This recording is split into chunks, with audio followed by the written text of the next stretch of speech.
ഒരാളെ നല്ലവണ്ണം മനസ്സിലാക്കിയതിന് ശേഷം നമുക്ക് അയാളോടൊരു മതിപ്പ് തോന്നാറുണ്ട്. അതിനെയാണ് മതിപ്പ്, ബഹുമാനം എന്നൊക്കെ പറയുന്നത്. ഇനി ഒരാളോട് നിരന്തരം ഫോണിൽ സംസാരിച്ചത് കൊണ്ട് അയാളോട് എനിക്കൊരു മതിപ്പുണ്ട് എന്ന് പറയുന്നത് വളരെ ഈസിയായ കാര്യമാണ്.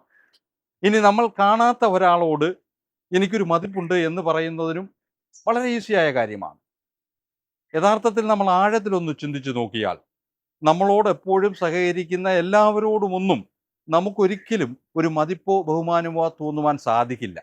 കാരണം നമ്മൾ ഒരുപാട് ആൾക്കാരുമായി ആഴത്തിൽ അവരുമായി ബന്ധപ്പെട്ട് സഹകരിച്ച് കഴിയുമ്പോഴാണ് അയാൾക്ക് മതിപ്പ് കൊടുക്കേണ്ടയാളാണോ ഒരു അവമതിപ്പ് കൊടുക്കേണ്ടയാളാണോ എന്ന് നമുക്ക് മനസ്സിലാക്കുവാൻ സാധിക്കുകയുള്ളൂ. അതിനു മുമ്പ് ഈ മതിപ്പും ബഹുമാനവും എന്നൊക്കെ പറയുന്നത് അവരവരുടെ കാര്യസാധ്യത്തിനുള്ള ചില വാചകങ്ങൾ മാത്രമാണ്. അതാണ്